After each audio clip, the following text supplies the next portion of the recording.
Let's talk about A Quiet Place Day 1 and its ending and just why it's so impactful as it is. So A Quiet Place Day 1 is set in the same universe as the previous A Quiet Place films, which we've already gotten 2 of. Let me tell you, first things first, before I went to watch this movie, I had my doubts. I didn't know if this was going to be a good movie or not because I just felt like A Quiet Place had gotten a bit redundant over the last 2 films. Like, yeah, they introduced some other stuff in A Quiet Place Day 2, well, Quiet Place Part 2, but I was still not into it as much as I was the first time watching A Quiet Place, which was a film I think was interesting, but at the end of it, I still found myself thinking it was redundant. Now, that is not to say that I don't still find some of the things in this film as well redundant, but that's for the review, you can check that out. I still really like the film overall, and I think that it is just a testament to Michael Zaranowski, who is the director, who also did a film called Pig with Nicolas Cage, as well as Lupita Nyong'o and Joseph Quinn performances. So let's get into this film, its ending and all of that. Before we do, make sure you're subscribed, notification bell on. We're trying to get to 35,000 subscribers. Our big goal right now is 31,000 before the end of the month of June. We have 2 days,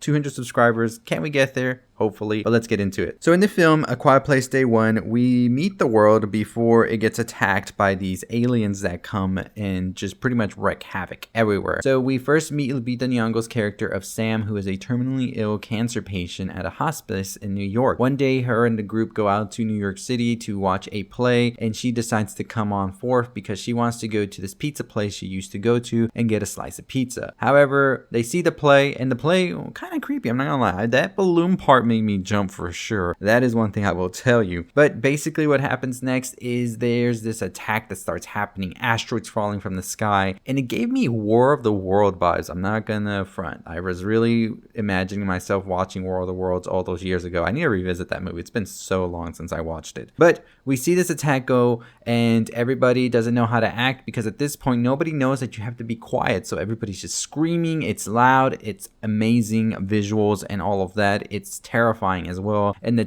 thrills and the tension are just about to start. We see Lupita Nyong'o's character of Sam has a cat, a service cat named Frodo, and this cat is going to get us in a lot of pickles throughout the film. But we see that the first one is as it's running through the crowds, and then Lupita Nyong'o's character of Sam gets thrown back and she's knocked unconscious. We then see as one of the people that she had met earlier on, this father and son are there, and they're telling Lupita Nyong'o's character, hey, you gotta be quiet because the things they hear. We see that her hospice nurse is there as well, Ruben, played by Alex Wolff, and it's always great to see Alex Wolff. Apparently he's in Pig as well, so maybe Michael Zaranowski likes to reuse the actors he's used before. Nicolas Cage was a little too busy with long legs probably to be in this movie. But we see then as they are trying to sort of get a sense of what's the next thing to do, and we hear that they're going to start having some evacuations. But before that, they start blowing up the bridges so that the creatures seemingly can't get anywhere else. And this causes one of the people with them to start screaming, and Jamal Honsu's character has to kill him, and he does, but he does it in front of his son, so that's gonna definitely scar the kid for sure. We see Sam and Ruben have a little back and forth as she says that she wants the pizza and that she's gonna get the pizza, but all of this is cut short when one of the generators starts going off at the school that they're in because the lights go off, and then Ruben has to go out and turn off that generator, and everybody in the theater is just like, oh, that's it for Ruben, and Sam just watches on in horror. Sam then goes on her own to try and get to Harlem to go to the pizza place, and then she comes into contact with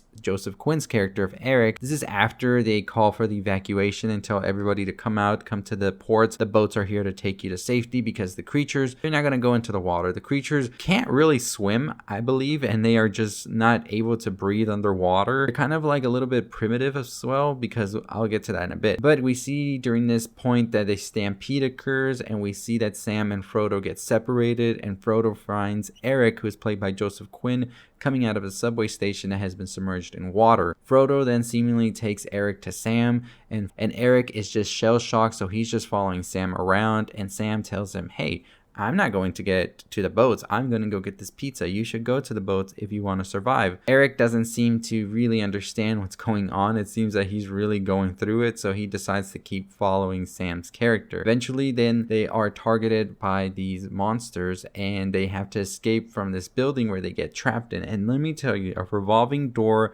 never did I think would fill me with so much tension and horror as it did in this film, as they're trying to open it and they cause this big sound that just has all the monsters chasing them. They have to go underground through this water, and we see that Eric's character is like hyperventilating. They're scared, they're worried, and eventually one of these monsters starts chasing them through the water, and then they have to go under the water. And I was just hoping Frodo was gonna make it and be able to breathe, but we see that the monsters, as soon as they get into the water, it's not that they can't touch the water, it's just that they can't survive underwater because they're not able to hold their breath or something, it seems, because then this monster just drowns and dies. We then see that Eric and Sam show up at this church after navigating this underground tunnel, and there's some people there, but we see that Sam isn't really able to keep going forward, as Sam also revealed to Eric earlier on in the film that they are dying of cancer. And we see that Sam needs her meds, and so Eric decides to go get them with Frodo, but of course Frodo's gonna get us into a pickle, like I said, and we see that Eric has to come face to face with a monster, but eventually is able to survive this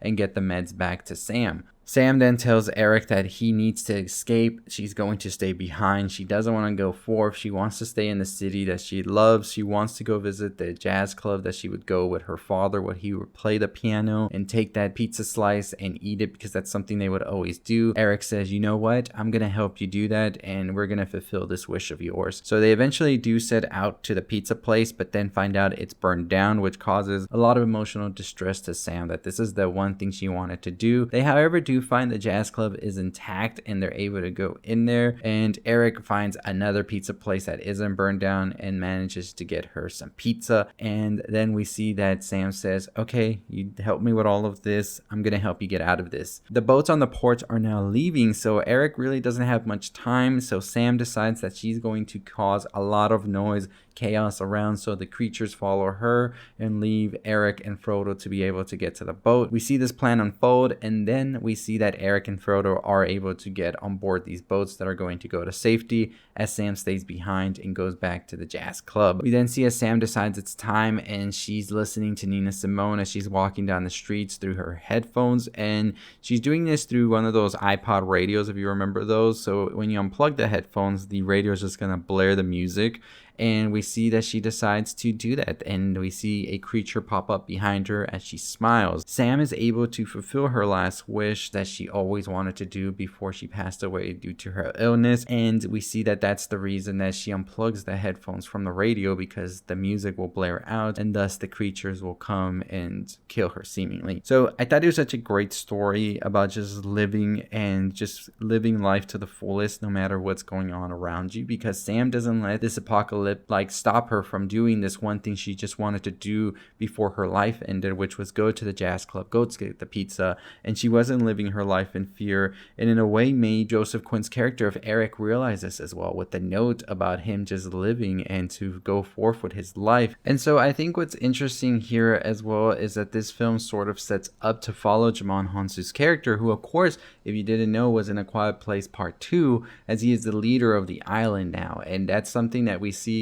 at the end of this film start off. Something that we do learn from A Quiet Place Part 2 is that not many of these boats that apparently took off from the island were able to get to safety due to all of the noises that happened. But at the end of A Quiet Place Part 2, we learn that there is a way for them to kill the creatures by using the high-pitched frequency. So I think if they were to continue this story, it would definitely continue forth in maybe learning about how the island got to the way that it was by the time of A Quiet Place Part 2, and also where is the island headed to next and how are they combating these creatures. We could definitely go forth in that, but I'm very curious to learn what you think about A Quiet Place Day 1. Do you think that there is some more story to continue here? I just don't know. If they were to go full-blown action, would I still be interested as much as I was in this story due to the emotional beats that it had? But otherwise, I will still be watching. I'm curious to see. I think Michael Zarnowski is a great director, but I'm not too entirely sure if they would return to do another one. But I think they did a great job here. We will see what the box office, because the studios don't really care how well this movie does with the people who liked it or not. They care about the bucks. So if it makes the bucks, they'll probably do another one, so we'll see. But I really do love how it was a story more about living your life, facing sort of these fears and sort of everything that's happening around you, but also internally you're dealing with other stuff, and how that is something that affects you. Because that's something that was interesting to me, is Sam's character, of course she was afraid at times for everything that was happening, but at the same time didn't want to just die and succumb to the illness without doing what she wanted to do. And I thought it was such a great story that really had these two good actors in it, honestly. Joseph Quinn and Lupita Nyong'o are two to really watch out for. Like, we already knew about Lupita, but I think Joseph Quinn was an actor that I was on the fence with, especially because we hadn't had much of him and we've only seen him in Stranger Things. But once I saw him in this, I was really like, this guy's got it, and I'm excited to see him in Fantastic Four and what he's going to deliver with that, and also the upcoming Gladiator movie this year that we're getting. So trailer for that should be coming out during Wolverine and Deadpool, so I'm excited for that. But anyways, let me know what you thought about The Quiet Place Day 1 and its ending. Is this a film that you would definitely watch again, or are you done with a Quiet Place franchise? Let me know in the comments down below. But as always, I'll see you all of you next time. Make sure you hit the subscribe button, notification bell, on the road to 35,000 subscribers. We're trying to hit 31,000 before the end of the month, so hit the subscribe button. And as always, stay safe, stay positive.